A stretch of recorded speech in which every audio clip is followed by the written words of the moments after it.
What is up, Facebook? I am super excited today to be bringing a very, very special interview to you. For those of you who watch the channel, you're familiar with the mindset approach that I bring to people. That what I'm trying to teach and share is techniques that you can use to change beliefs, to master your emotions, ultimately for the purpose of being able to become a high performer yourself in your business. So we're waiting a couple of moments right now for Allison to join us, but very shortly we're gonna dive into what is it that she's doing that allows her to be a top 1% agent. So stay tuned. Definitely if you have questions, what's up? I see two of you here on the live. Feel free to ask questions. And if I can read them in the comments, I will make sure that I go ahead and ask Allison those questions on your behalf. So we're ending out December, and we're starting 2019 very shortly.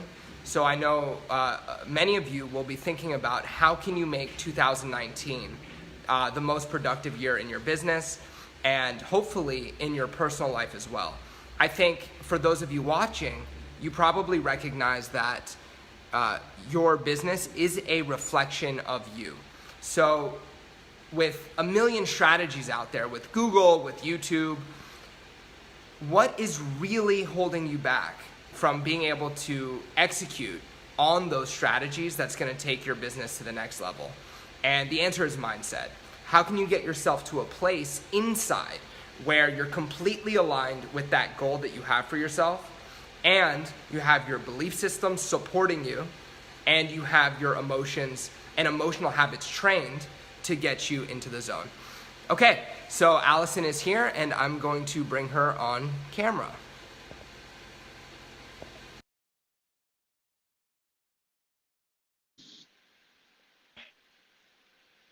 Hello. Good morning. How are you? I'm great. How are you doing? Good. Got my finger over the camera there. Getting organized. Thank you so much for joining me. Thanks for having me this morning. Yeah, I'm absolutely thrilled to have you here. And I'll explain a little bit about how we got connected. I was scrolling through your Facebook feed, and I reached out to you to try and see if I could get a couple pearls of wisdom from you. And while we were on the phone, you were dropping so much knowledge that I thought it would be absolutely awesome if we could have you on the live. And when I asked you, you were all about it. So yes, I'm excited to be here. Been awesome. Doing real estate for 30 years. Mm-hmm. Still love it, which I guess is nice. Yes. Well, what Cool. would you like to know? What do you guys want to know? I have so many questions for you, number one. And just to get the ball rolling and kind of break the ice, how would a friend or a best friend describe you? Sometimes probably walls up, because sometimes I'm not a real open person, or people Okay. feel that I'm not real open. Okay. But I don't know. Bubbly, ADD, because it's like I do have like, oh my God, don't give us another idea to work on, please. Okay. Do you feel like that's helped you in real estate? Yes, it's always helped me, because Okay. I think when you have, having ADD, depending on how you utilize it, is not a bad thing. Yes. We have a list that we write down of all the different ideas, and then we try to say, okay, in order of importance, which one do we want to work on first? And if Sure. we can get one idea done, like in a month, then we're ahead of the game. Okay. But sometimes it takes longer. Like, you want me to walk around my office a little bit, even though it's small? I can kind of walk you around, and if you'd like to, sure, yeah. Sure. We've got some of the ideas that I worked on this year was the Guide to Selling Your Home book. I don't know. Let me see if I can turn this right here. So this we leave with the clients.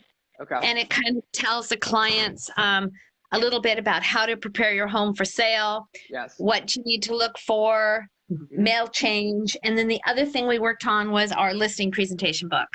Got you. which is really nice. It's very bound, pretty nice. You can leave it with clients if you want, but you don't have to, depending on how you feel. Gotcha. But those were our two big projects, because I found myself going out on listing appointments and not having enough material to leave them that they felt was valuable. I understand. And you can also, like a pre-listing package, that first book we leave as a pre-listing package. But those were our two big. I didn't want a brochure. I didn't want it to be, I see so many realtors and it's about them. Yes. It really should be about the house, because you're trying to get the most money for your client's home. Right. And I think we have to be a lot more competitive now. Exactly what do we offer? Because we have a lot of discount brokers coming in. Yes. And it's like, instead of like saying, oh, discount brokers are no good, because it's like, that's not necessarily true. What you're doing is you're paying for service.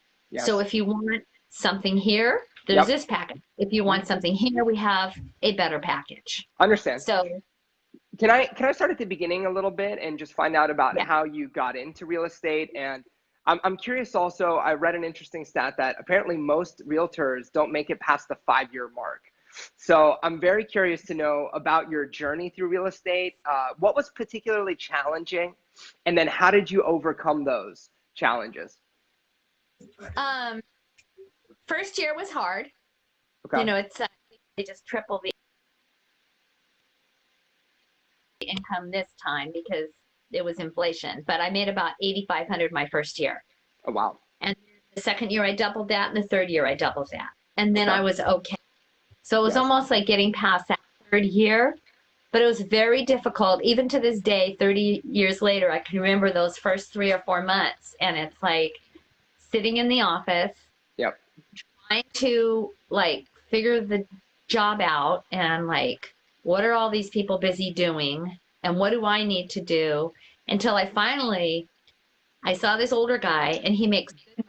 And I said, I'm going to just do everything that he does. And I'm irritated him. He'd been in the business about 25.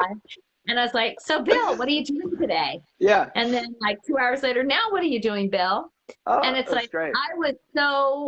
I was going to do whatever he did because he made money. Yes. And it's like, I stopped listening to all the negativity in the office or people saying, this doesn't work, that doesn't work. Yep. And I chose this one person that makes money. And I said, I'm going to do exactly what they do.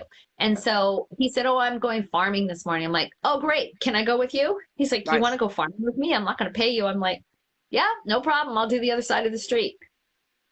So that's how I learned. I learned how to door knock that way. I learned how to farm that way. I learned how to, and then somebody came by me in the office, threw a piece of paper at me and said, we'll see if you can make this one work. This one's useless. Okay. It was the only lead I had, so I made it work.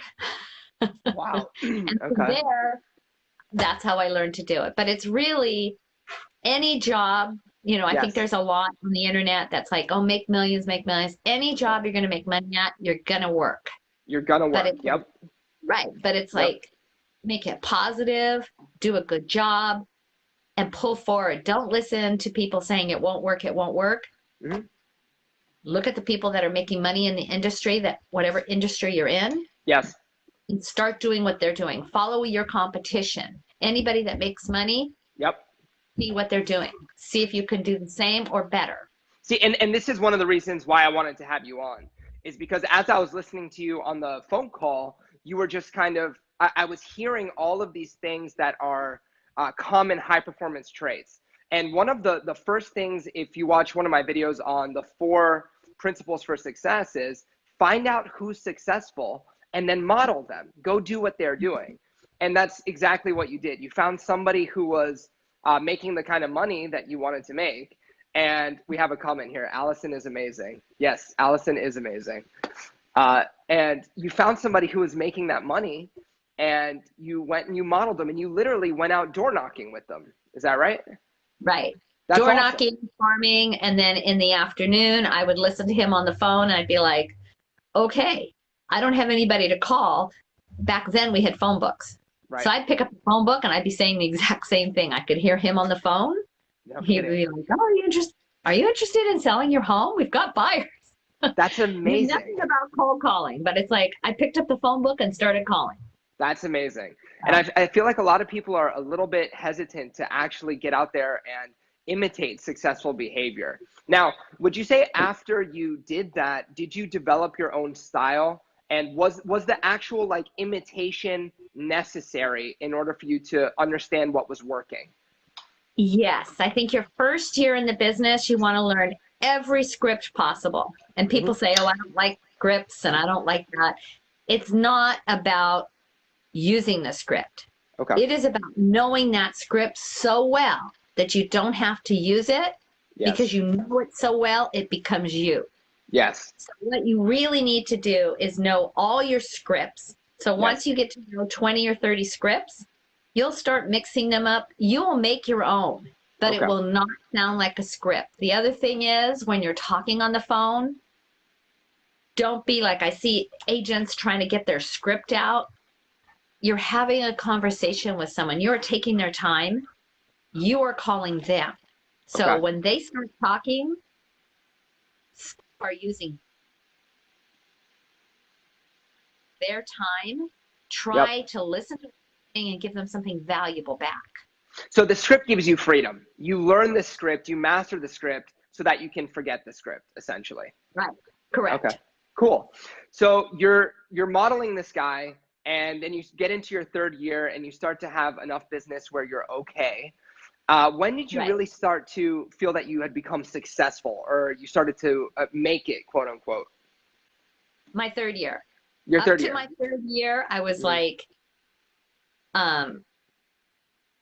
maybe I should go get a regular job. Maybe I'm not going to make enough money. Maybe. It's like, oh my gosh, I could go and do this for marketing and make more. Right. And it's like, it is a lot of work because you're learning this. It's like you could work 60 to 70 hours. Sometimes I see on Facebook, agents will post, well, what else can I do in my spare time? You shouldn't have any spare time because that spare time you should be boning up your marketing skills, finding the best way to market, getting the best listing presentation. See, it's no good knocking on doors and getting 10 appointments. Yep. Unless you have a good listing presentation. Because if you have a good listing presentation and you know how you're going to market those homes, maybe you can get 4 or 5 of those 10 possibles.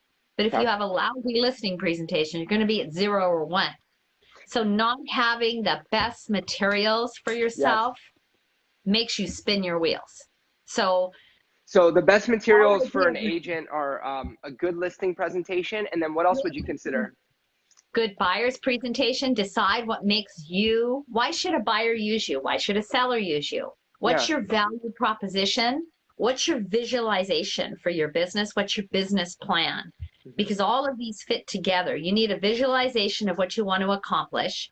Like I had a agent the other day show one of my properties. And on the back of her card, it says, serving San Diego, Los Angeles, and San Francisco. Okay. And it's like, okay, so you know nothing because it's those areas are 3 to 4 hours away from each other.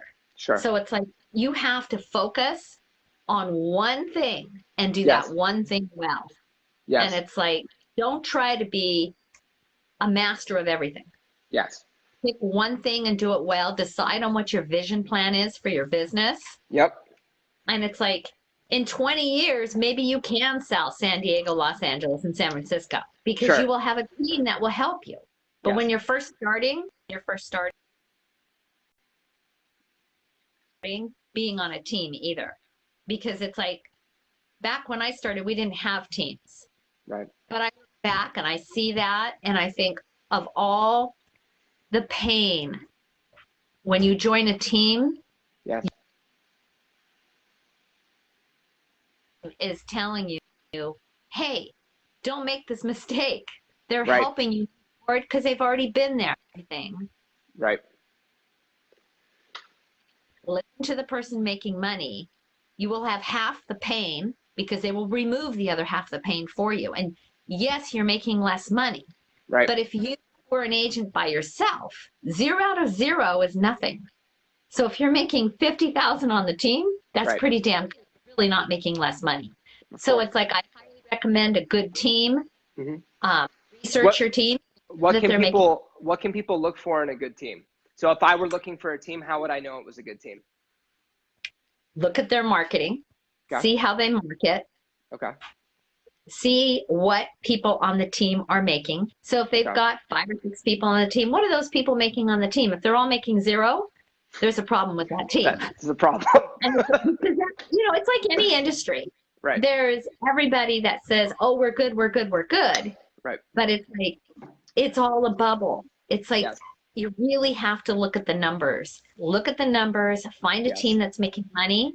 Yes. Find a team that's doing something and go join that team so you learn. And if you want to leave in 2 or 3 years, fine, but you may never leave because a team brings to the table, like I've had a team now for about 4 years. At first, I wasn't sure I wanted to do that. Okay. Now I wouldn't go back because Okay. more ideas coming in. It's Good. like with ADD, of course, it's like, wow, more ideas. Yeah. No, Well, 100%. 4 minds Mhm. is 4 times the brain power. So Right. it's a good thing. So having your group, having your mastermind, and a good way to do that is to be a part of a team. In my world, it would be, having a coach, having a mentor, getting involved in a mastermind or a group of like-minded entrepreneurs and coaches that we can learn from. And But we have those too. So it's like sure. if you don't want to join a team, then Yes. yes, coaching, mentoring, anything you can do Sure. to eliminate going to the school of hard knocks and having to learn everything yourself.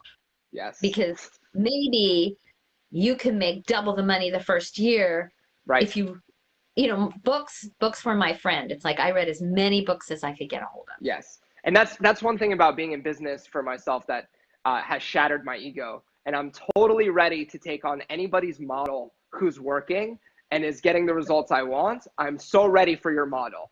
Show me the results. And if you can show me the strategy to get there, I'm so happy to do that. I don't need my way. Give me the books, the mentors, the strategies. I'm all about it. So I want to circle back to this thing you said about visualization for your business, for your practice. And on our phone call, one of the things that it was the moment where I kind of got this like buzz and I was like, okay, I have to get her on for a live, was because your vision for your business is something that is specific, but it's a big vision. It's something that it sounded like very motivating to you. And at the same time, it was meaningful. It wasn't just, I want to be a billionaire or I want to be the best real estate agent in LA or wherever. You have a very specific, clear, and compelling vision for what you want in your business. And when I heard that and I heard the congruity in your voice and I heard how much juice there was in that for you, I'm curious about how did you develop that vision? And what would you tell other agents about how do you set a goal properly? Or how do you visualize your real estate practice properly in a way where it's something that's really compelling? How about I don't want to conquer the world. I just Yes. want to conquer my world. So Yes. it's like I love my that. world. And it's like you can, if you really be specific and set your goals, Yes. you can conquer it a lot easier if they're very manageable. So it's like, I know that I'm not going to sell Los Angeles and be known by everyone in Los Angeles. Right. But if I can pick a small segment Yes. and get known by those people. And so probably 20 years ago, I said, okay, this is my small segment. Yeah. And then as I grew, that small segment grew a little bigger. And then as I got a team, that segment grew a little bigger. And Yeah. now the team knows, because it's like once you have a visualization yourself, and then you let your team know your visualization. And then Yeah. the team I guess they know, okay, this is what is expected of us. This Yep. is what we want to accomplish. And this is what we're going to do together. Got it. And so what you're really doing Yes. is, because they have that visualization, you're giving them more power, because it's like they all know your vision. They know their vision. Yes. So That makes sense. so So when you tell me a little bit about how you communicate the vision to your team. And actually, let me cycle back. Everybody say hi to Max. One more thing about the visualization. Is that something that you visualize that you actually take time, you close your eyes, and you meditate on, or do you write it down? How do you create the visualization? I write it down so Okay. that I'm looking at it. Okay. When we have our office meeting, we talk about what we do this whole area. And this is how we're going to get there. So it's Okay. like, Cindy, you need to be doing this. Tim, you need to be doing this. Susan, you need to be doing this. And it's like, let's see those plans. Here's my plans. Yes. So they know that it becomes important to everyone. Because Okay. like Tim the other day was like, okay, if we do this, this, and this, I can expect this year. Okay. So everybody is excited about the goal. And you know, it's like you have to have a plan for that goal. So how are we going to get there? Yes. All right. We're big farmers. So to farm the area. We had a great Christmas party for everybody. We want a summer party. That's already in the books. We're already working on that stuff. So, you know, it's like we want a podcast next. We've been talking about a podcast. So it's like that's one of the things that's on our list to accomplish in January. So it's like one thing at a time, but we don't want a podcast for Los Angeles. We want a podcast for our area. Right. And then we'll try to advertise it in our area. And it's, you know, our next, we're a little weak in one area. So it's like, okay, we've got to sit down and really talk about that. And how are we going to get stronger so that we bring that area and we join it with the others? Okay. Got it. Makes perfect sense. So one of the things that you mentioned is the plan. And you said you're big farmers. And I guess what I'm curious about now is one of the things I hear a lot from my clients who are in real estate is how do I manage my time? How do I get better with my time? And my approach is to find the 3 to 5, you know, highest priority activities that are going to be the most revenue generating for them. So what are the activities that really matter for your business? And so I'm going to ask if that's something similar, and how do you think about your time in the business? We prioritize, and it's important that everybody on the team understands how those priorities work. Okay. So it's Monday morning meetings are important, and so are Thursday night meetings. But if you're showing property, you're not at the meeting. Okay. But if you have a doctor's appointment, well, then it shouldn't be during the meeting. You could have rescheduled that, unless it's a health problem. But it's always whatever's going to generate money the fastest is what activity you need to be working on at that time. So if you have a buyer, you have a listing appointment, and they want it to be Monday at 9:30, then you make it for Monday at 9:30. We don't care that it's during the office meeting. Got you. Otherwise, you're at the office meetings, and then it's like, okay, what's important this week? We usually do 12 hours of open houses on 1 week a month. So it doesn't matter which week you pick. Yes. But you've got to do 12 hours of open houses. Interesting. We would rather be working at the open house than at the office. We've all got roaming internet, cell phone, laptop. Nobody's going to come in the office and buy a house from us. Right. So you could be at your open house. Right. And you can do your calls from your open house. Right. So that's a big thing. We have Google Sheets that basically say when they're going to do their 12 hours, and they put that 12 hours so we know. So if you don't get 12 hours in 1 week, then it carries over and you got to start all over the next week. So a lot of time they get those 12 hours in. And then 17 times a year for farming. And then any extras that are just listed, just sold. You say, how do you get, how do you structure this? It's like that is set up already. So in December, we had our meeting and the calendar says basically farming material ready, farming material to printer, farming material going out. So there's those 3 dates in January and it's already out. So if you miss that first date because you're so busy, because that's what happened April, May, June, July, you're going to see the second one and say, oh my gosh, I'm already late. So it's and if you're doing it 17 times, hopefully if you miss one, you'll still get 15 or 16. Sure. So that's why we say 17 instead of 12, so that We're trying to hit them every 3 weeks.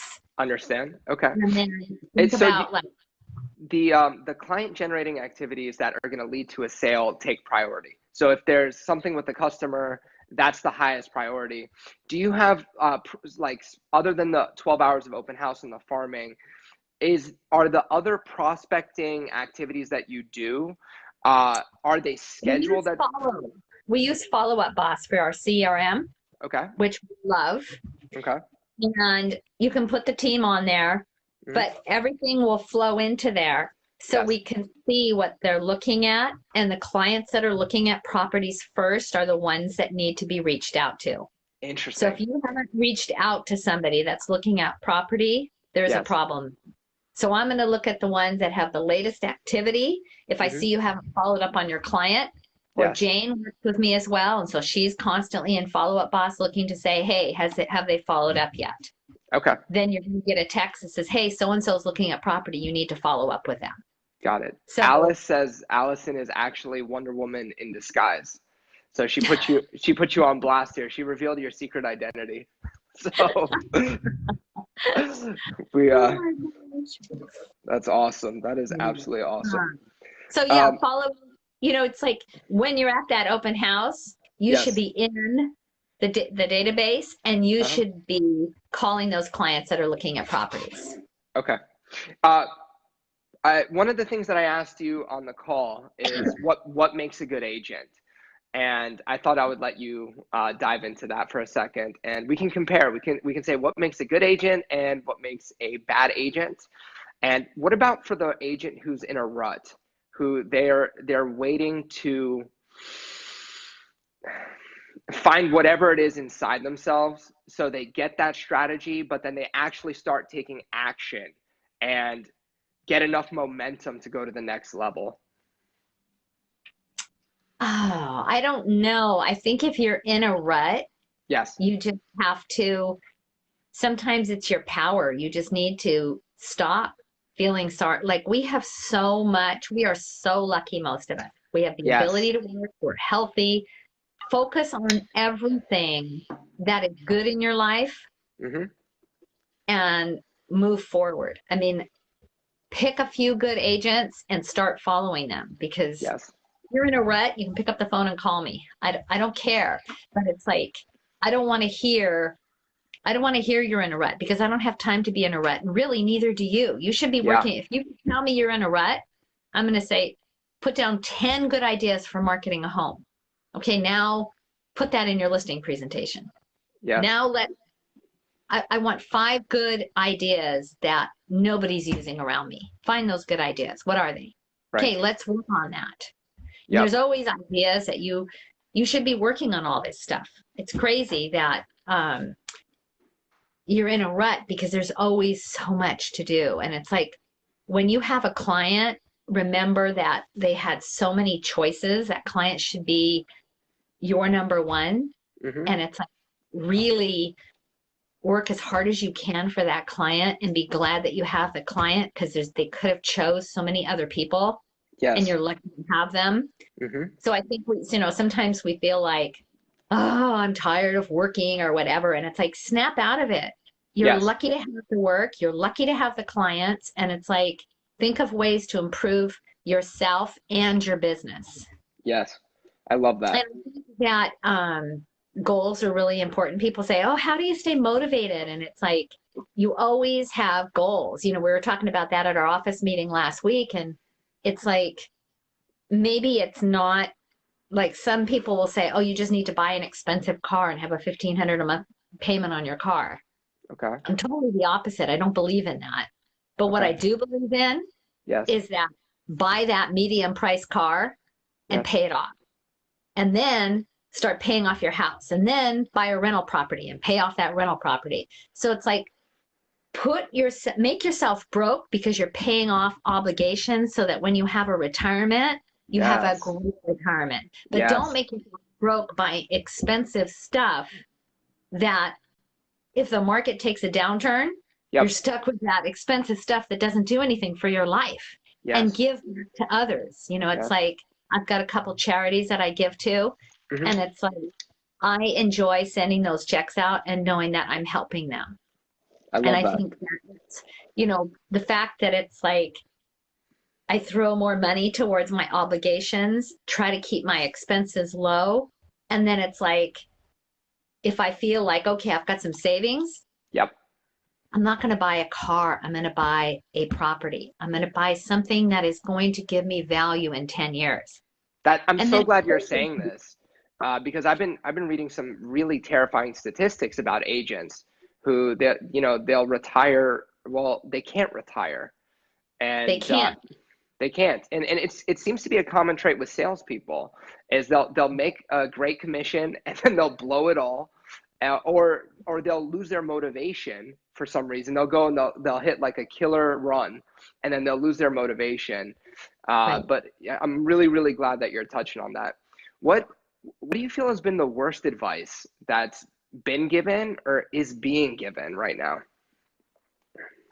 People saying things don't work when they really haven't tried it enough or stuck to it enough. Okay. And it's like you look at millionaires and there's always people that have told them, oh, that won't work. Yes. And yet there they are.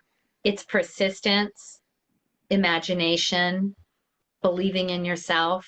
Yes. And it's like a lot of things will work if you put the time and energy into it. So And the like, time that's required and the energy that's required, how do you know when your marketing strategy or your farming, if you just need to put in more time, or maybe an individual isn't showing up in the right way? Sometimes I think in this is a person-to-person profession. And so you have this opportunity to really grow as a person, to really serve people. And so there's so many skills. How does a person know when it's the strategy and if they just need to be more persistent? and I think that persistence is good, but you're right. You have to have the right thing to be persistent with. So Yes. if you're going to send out your marketing materials, Yes. maybe you want to spend that money to get somebody that's done advertising. Yes. Maybe you want to look at like, what are the top realtors in your area sending out? Let's take a look at their marketing material and let's say, okay, and see, this is where some good marketing books can help you. Like, what's the call to action? Constantly, I see agents with a area code that doesn't meet our area, that doesn't match our area. Like our area is 562 area code. So my phone number is 562. But I see 714, 949, and the millennials, because I've given classes and they say, oh, it doesn't matter. Everybody has different numbers now. You just keep the number where you came from. Yeah. But see, I'm guilty of that, by the way. Picture, yeah. Right. But who is selling their house? Who are the people that are selling their house in this area? They're probably over 50. They're not millennials. So they're looking for 562 agent. Yes. Because, that agent lives here and knows the area. Right. So little things like that. Sure. And it's like, you'd be surprised how many times, like I'll go on Facebook and I'll have a referral for a certain area. And then I'll give up. I'll just put it in my Facebook group and say, is there anybody that serves this area? Because I'll go on and they won't have their phone number on Facebook. Now, I know it's like, you don't want any stalkers, but it's like, hey, we have caller ID. They could leave a message. Put your damn phone number so that people can get a hold of you. Right. And it's like, put your website. And then I see websites. I tried one the other day because I was like, oh, I've got a referral for this area. Let me try their website. And guess what? It doesn't hook up. Right. So it's like, make sure you have a decent website that hooks up, that people can use. What are they going to your website for? Probably to find out what their home is worth or to find a property. Yes. Make sure, like I see websites and it's all about how great you are, but where do I search for property on here? Sure. So why are they even at your website in the first place? And it just as like a quick tidbit for anybody who's thinking about upgrading their digital footprint, why are they coming to your website if they have a place to interact with those properties? And if you can give them something for free, like a lead magnet that you can capture their email immediately. If I'm on your website and I don't see a place to email capture, there's a problem. So, okay. It's like you're not going to have people to call unless you try to interact with them. So You've got to have a working phone number. Yep. You've got to be able to have a phone number that takes text because people like to text these days. Yes. An email. The other thing I see is Sandra Kukukukulamara at gmail.com. Okay. Just do homes at gmail.com or homes Okay. 90808. Who cares? But Right. something, same with your website.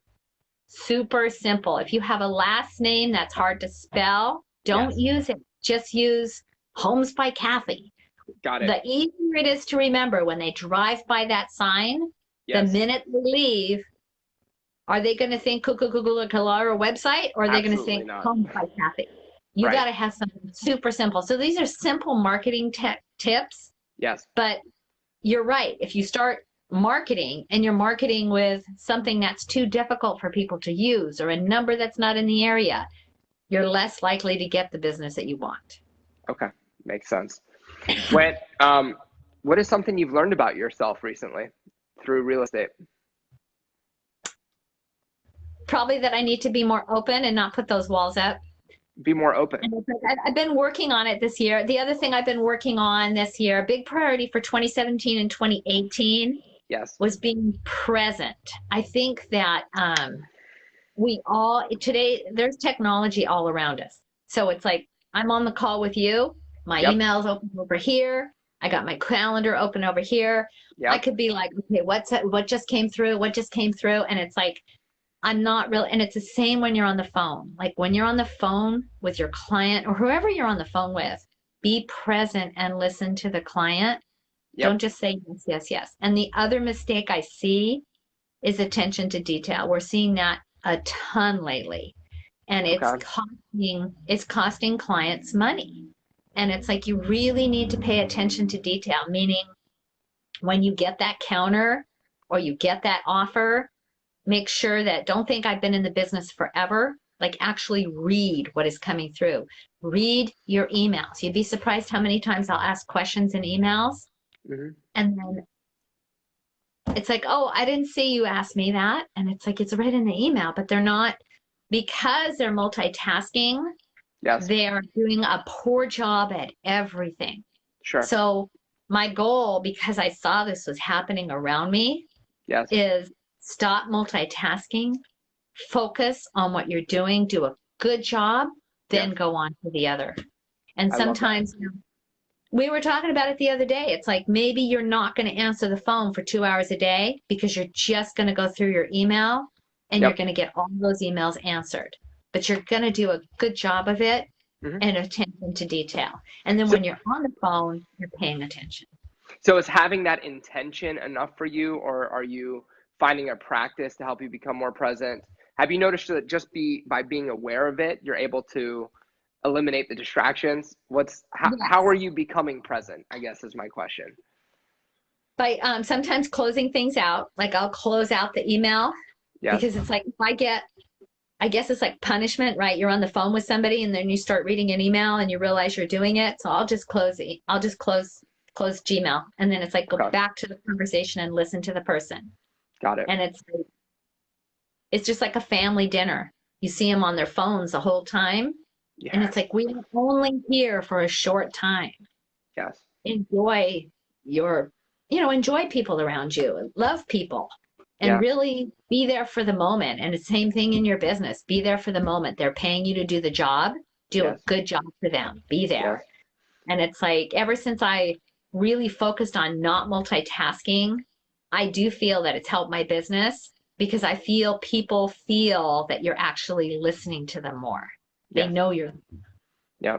So this is something they wrote about in like the habits of exceptionally charismatic people, is that when you're present with people, you can feel the connection here. That as opposed to if you're thinking about your email or you're thinking about that deal that you have that's wherever, there's this like slight ripple where you miss what they said and you think you're there, you think you're engaged, but you're not totally present. And people can connect on it. They can feel when you're not completely in sync with them. So that's so huge. It's almost like when you hear the person on the other phone say, instead of, Oh, I'll get right on that. Let me call that window guy for you right now. Like, Yes, totally. such a difference. And it's going to make that client you want that client to know they're important. You're not going to give, and it's the same with, it's the same with your wife, your boyfriend. You're not going to give them, they're not important if you're not paying attention to them. Yes, So it's like, stop it. Stop multitasking and pay I attention love to that. what you're doing right now. So earlier you said something about what is it about you as an agent, and you were speaking to the audience. But what is it about you as an agent that is going to help you stand out in Los Angeles, right? And this is a statistic that I love, which is there's 120,000 actors in LA and 80,000 real estate agents. And so the real estate market is almost as saturated as the actors, and then some of those actors, when they decide they can't do it, they're going to become agents. So becoming that agent that stands out, you said, what is it about you? And I want to actually ask you, because I want people to kind of experience what your beliefs are that allow you to stand out. What is it about you that is different than other agents? Persistence, Persistence. marketing, Mm-hmm. follow up, Yep. genuine caring. Yes. Like, I really do like my clients. I really do want to see a difference in people, and giving them the best financial advice, like that I feel is the best. Sometimes, like, I recently had someone that their house payment was $1,500. So Okay. they want to move and they want to downsize to a condo because they can think it could, but the problem is, by downsizing, they're moving to a county that has a higher tax rate. Then they have association dues. So to downsize from this 3-bedroom, 2-bath house into a 2-bedroom, 2-bath condo where the weather's not so great is going to be $300 cheaper. They're not going to sell now because we actually sat and we did the numbers. Mm-hmm. And I said, is this the lifestyle you want for $300 cheaper? Right. You already know the answer. But it's okay. Whether I sell the property now or I sell it in 5 years, it shouldn't be about the money you're making. Mm-hmm. It's about you working for that client. What is the best financial decision for them at that time? Got it. And it's like probably 20% of my appointments that I go out on, it's not the best. It's not. But it will be in 1 or 2 years.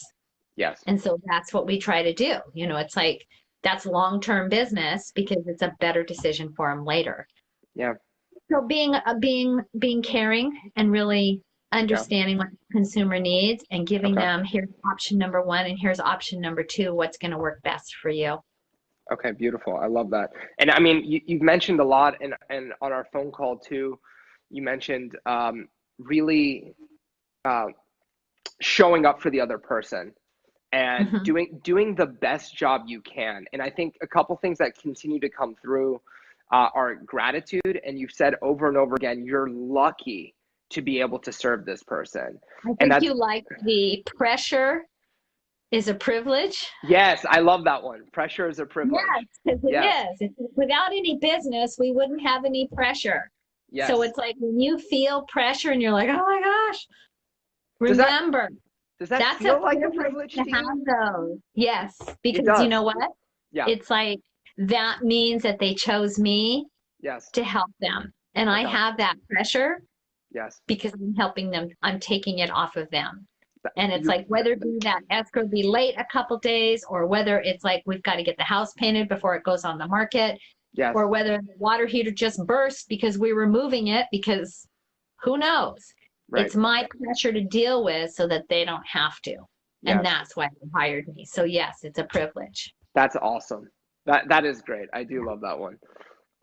What are you most excited about in real estate right now? The podcast, probably. That's the ADD. It's like I got a whole list of stuff. Okay. Yeah, I think Alexa and Google. Yes. Okay. That's like a whole new product out there. So I've been dabbling in that a little bit. Okay. And seeing what I can do with that.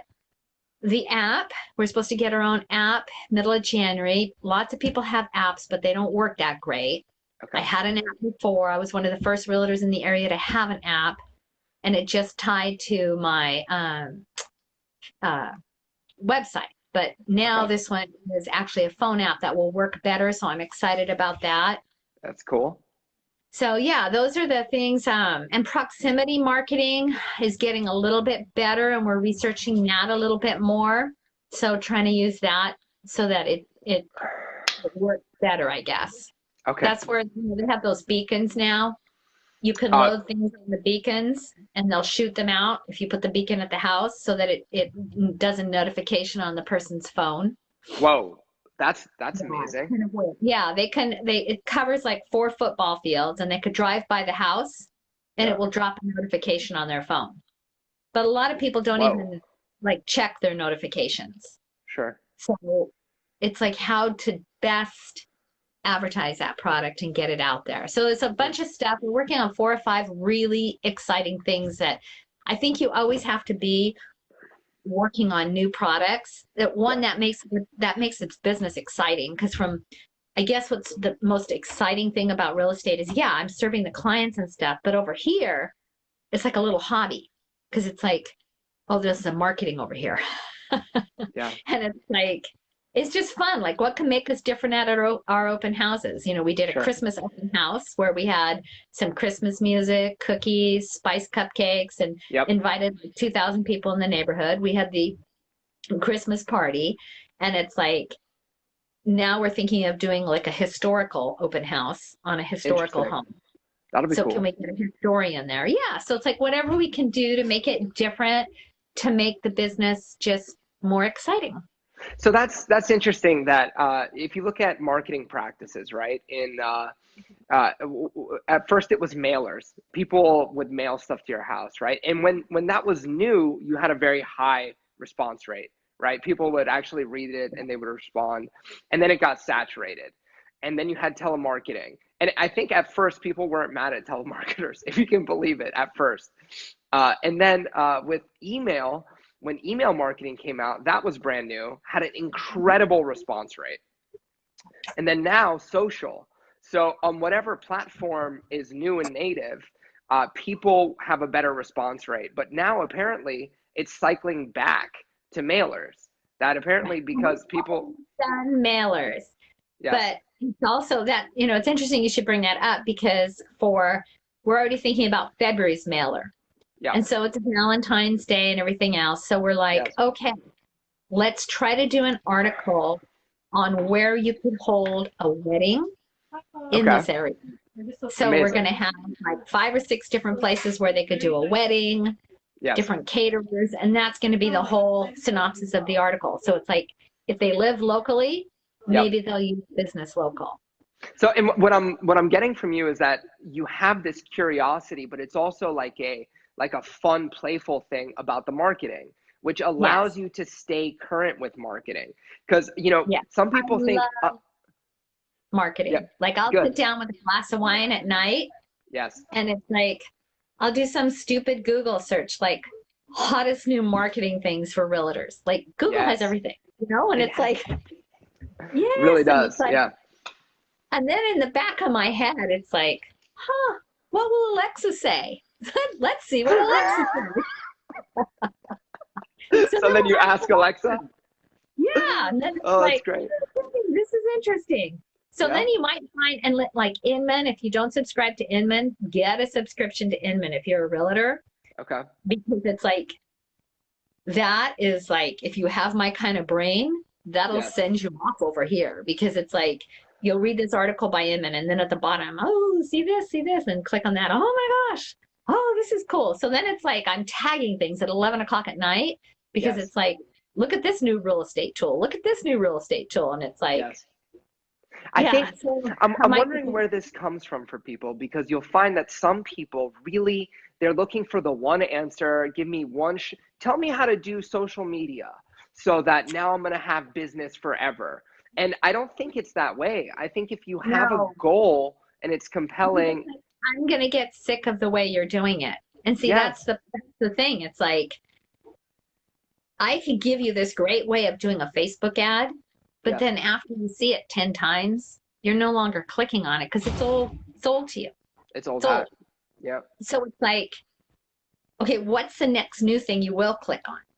So you Right. have to change things up, I think. And Yes, it's you like, do. it's not always about capturing people either. Maybe it's about letting them know, hey, I'm just here for you. Yes. So maybe it's a YouTube video that doesn't capture people. Right. It's just different ways, Okay. Totally. So I just want to kind of recap some of the things that I've recognized that are characteristics of a high performer and go over them. And then I'll turn it back over to you and ask if there's anything that you'd like to add. And then we'll wish everybody a happy weekend. How's that sound? Okay. First and foremost is your vision. So, one of the great things is that Allison has this amazing vision that's completely compelling and meaningful to her. It's something that she's excited about doing. And on top of that, she's out there serving for other people. So her goals and her purpose extend beyond herself. And this is a Tony Robbins ism, but when your goal is to serve you, that's going to open up a certain amount of mental, emotional capacity for you. But when your goal is to get out there and serve something larger, the more you're trying to serve, the more that's going to be there available to you. You also have a morning ritual. I know we didn't talk about that, but you do run or walk in the mornings, right? Yeah, I do like a run walk or I bike ride in the mornings. Okay. And I've done the United States Adaptive Recreation, which is Okay. for handicapped people. Yes. To help them ski or water ski or summer activities, winter activities, Yes. gives them the things that they need. But I do that bike ride, and that's Big Bear to Mammoth once a year. It's 300 miles, so I'm usually in Whoa. training for that. Yeah, it's a big bike ride. That's intense. And then I usually go to the gym twice a week just to do the weights, but I'm more of Okay. an outdoor. I want to be like walking or bike riding or something like that. So Yes. yeah, I do that in the morning. Usually I'll get up, not this week because it's vacation week, but Yes. usually I'll get up around 6:30 or 7, Uh-huh. and then usually check my email, have a cup of coffee, and then by 7:30 I'm out there exercising. By 9 I'm taking a shower, and then 9:30 I'm at work. Now some of you Yep. are like, oh, that's really late, but I will usually work till 7 or 7:30. Okay. So Got it. that's just the way it is. So I'm So- more of I would prefer to come in a little later, but work a little later. Understand. I got you. So that's something that high performers have in common too, is that they're doing something physical for their body. When you exercise, it keeps your mind sharp. It literally does keep your mind sharp. So the research on this is really clear. If you do aerobics, you're going to think faster. You're going to have a healthier mind. They also have a routine in the morning. You'll come up with these great ideas when you're on the bike. You'll come Do up you? with these great ideas when you're out walking. Yeah. Sometimes I'll listen to Audible books, Yes. and I'll just have my earpiece in, just Yep. the one, and then I'll be on the bike listening to some business book or marketing book or whatever. So it's like, not only are you getting your exercise, but you're learning about marketing or whatever Yes. the book topic is. But it really makes your mind think, and it's like, it drives Jane crazy sometimes because I'll be like calling her. She'll be like, what? Do you have an idea? You're out on your bike? I'm like, yeah. Could you write this down for me? That's great. It That's definitely awesome. makes you think. Yeah, absolutely. Definitely. Yeah. Also, we heard a lot about gratitude. We heard a lot of gratitude from her, and that's another one that's just very much in common. My coach says that gratitude is the one emotion that you can never have too much of. Too much confidence might come across as arrogant, or you don't have the competence to back it up. You're too humble. You don't get out there and meet people. But gratitude is one of those. How about if you knew how a sick person felt? Like, how about if you knew that sick person was in bed thinking that they wish they felt better, Yeah. and they'd do anything to be back at work? Yeah. How many people you think that way when they're not feeling great? And it's like you go back, if you've ever had that feeling, go back to it. If you've never had that feeling, let me tell you, as a cancer survivor, Yes. 21 years ago, with chemo and everything, Yep. this is a hell of a life to be working and helping other people than it Yep. is to be in bed sick. And it's like you Amen. be grateful for everything you have, Yep. and also that you actually have the ability to make some money and be happy. And it's Yeah. like take that and try to make other people who are suffering help make their life a little bit better too. And it's like that's powerful because it's like, yeah, we are lucky. We have our health. Yes. We have the ability to help people. And it's like always remember how it could be Yes. and be grateful. So Okay. Now that's a little bit. well, Sorry. that's beautiful, and that's the truth. Is people don't recognize how precious every single second is Right. until they're faced with losing it. And so, you know what? I think that's probably the most powerful lesson we'll get today. So Yeah. I wanna thank you so much for doing this. Well, And thanks for having me on. yeah, And if I anybody appreciate you. has questions or if they can reach out to me, I'm fine with that. I don't see too many questions. I see a lot of this is awesome. This applies to other businesses, Wonder Woman, and yeah. But so yeah, if anybody has questions, you can find Allison on Facebook, and her phone number is apparently all over the place too. So you can find it. My website that actually works. Yes, go to her website. Okay. Well, All thank right. you so much, Allison. All right. Have a great day. Happy New Year, everybody. Bye-bye. Bye.